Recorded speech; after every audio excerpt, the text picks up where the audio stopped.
Welcome back to Sports Therapy here on WSOE 89.3, coming into a little Dave Matthews Band. Gotta love that guy. But I'm really excited to now have on a good friend of mine, Adam Willets, who actually coaches with me over at Western Alamance High School, coaches football with me, and he is a diehard UNC fan. He took the trip all the way to Houston from here in Elon, North Carolina, to go to the Final Four. Can't wait to have him on. Really excited. Adam, how you doing, man? Doing great. How are you doing? I'm doing great as well. Awesome. Dude, how was that trip? I mean, how long did this trip take? It took a little over 17 hours there. Oh, my 18 coming God. back. But me and my wife, Lauren, tag-teamed it and had an incredible trip. Awesome experience to be in Houston for a Final Four, kind of a dream come true. Never thought I'd have that opportunity. Yeah, I mean, at what point, so I guess, was it once UNC won in the Elite Eight, did you just immediately decide, or had you been thinking about this throughout the tournament? I actually had made a little comment on social media last week, joking, like he wants to make the trip down to Houston. And I had a good buddy who's a huge Carolina fan as well, like, send me a text. He's like, "Are you serious?" I'm like, "Yes, I'm serious, but I'll probably, kind of depends on the price. I'll have to talk to my wife as well." And he said, "Well, let me see what I can do." And the price was right, and then he actually ended up backing out on me. And so he asked me if I would want to get the tickets still. So I talked to Lauren, and she was willing to go with me. So we actually didn't decide we were going until Wednesday. Oh, my God. 2 days before we left. So dude, that's crazy, kind of man. A quick turnaround there. Yeah, so in terms of a tournament, just overall, of course, it was one of the best that I've seen, and maybe one of the best you've seen in past years.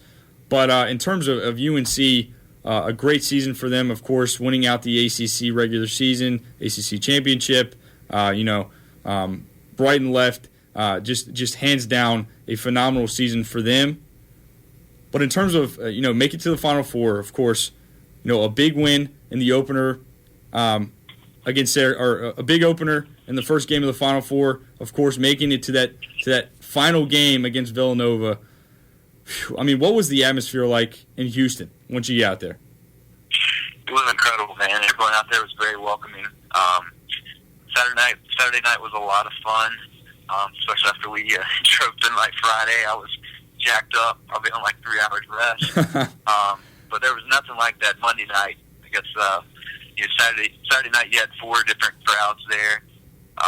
Atmosphere was great, but then on Monday night when you got probably 60 or more than that % of the crowd going for the Tar Heels, and the other for rowdy for Villanova, it was unbelievable. Dude. So fortunate to have the opportunity to be in that stadium. Oh, I mean, it was crazy. So tell me about it. I wasn't able to really see via the cameras. But I mean, so this is, of course, it's played at the Houston Texans Stadium, a huge football stadium. I mean, how are they able to make this work? I mean, how many people were in that thing? I think they said for the national championship there's around 74,000. Oh my God! So some seats are a lot better than others. Yeah. But at the same time, when you're in the national, you get to go to the national championship game. It's not really a bad seat in the house. We were fortunate enough to be on the kind of lower level, towards the end zone, back behind Carolina's bench. Wow. Kind of near the students. So had a great view from where we were at, to be in such a big stadium. Gosh, I mean, what were some of the reactions from people within there, especially during this national championship game? I mean, UNC coming out of the first half with a slight lead, but of course, everybody talking about, especially on Twitter, the referees' impact on this game. I mean, what were people saying at the game?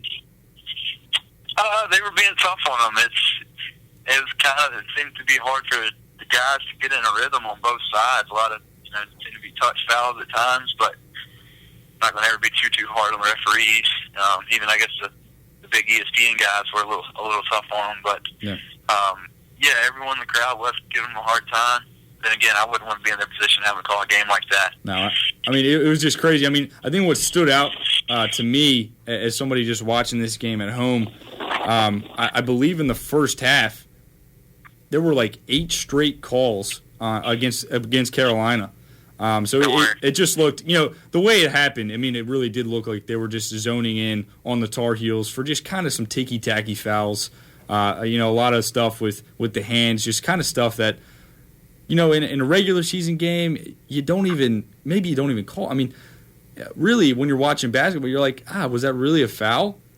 But especially, in this type of game, this type of atmosphere, for me, watching the game, I was kind of like, all right, that's enough. You kind of call a few to set the tone, but it did seem like it got a little out of hand. Now, moving on throughout the game, Villanova came out in the second half and seemed as if they couldn't miss a shot. I mean, it was crazy. What were your emotions like? What were you thinking there in the game? Of course, a few points, going up a few points in the first half, and then Villanova comes out hot, red hot. Yeah, they were unbelievable. I mean, they shot a very high percentage of the entire tournament. And even possessions when the Hills were playing great defense, it seemed like, get them down slow in the shot clock and just couldn't get a stop. We're trading baskets when you're down by 8 and 10. It's like, man, we got to somehow get a stop, keep playing good D. And but they were impressed with all their guys there. Jenkins, that's Archie. They were just you could tell those guys have played together for a long time. Yeah, and of course, speaking of Jenkins, gosh, the ending of that game. I mean, you couldn't write it. You could not write that game in a movie. It was just unreal the way that last 10 seconds or so unpacked it. Now take me to Houston now for that last 10 seconds or so of the game. Carolina has the ball, right? They're down 3, and the one and only Marcus Page has the ball. All right. I mean, as you're there, you're starting to watch it. The time's ticking down. He throws up just a terrible shot. Contested, off balance with one hand, way beyond the arc. No way this ball goes in, and he hits it. I mean, what are you doing? I mean, gosh. I mean, it had to be crazy there. Right, yeah. The place went nuts. I think that shows a lot for Marcus Page, the heart, the toughness of that kid. He was single-handedly in those last 2 minutes going to will them to win.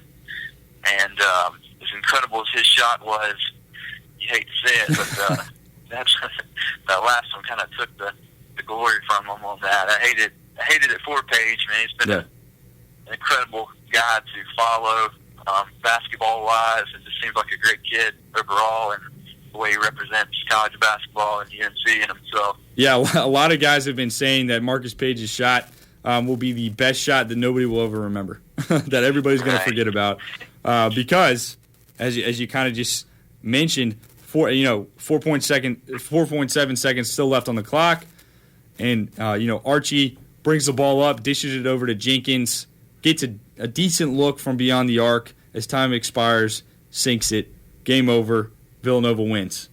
So I mean, I was watching the game with a few diehard UNC fans myself. We're all freaking out when Page hits the shot, and then we're like, "There's no way, right? There's no way that they come back and hit a shot. There's no way that they win this game right here. We're going to overtime. Let's go, baby." Jenkins gets the ball, sinks it, and it's just a complete fluctuation of emotions from high to as low as it gets in a matter of seconds. It was just unbelievable. Yeah, that one hurts for sure. Still hurts today.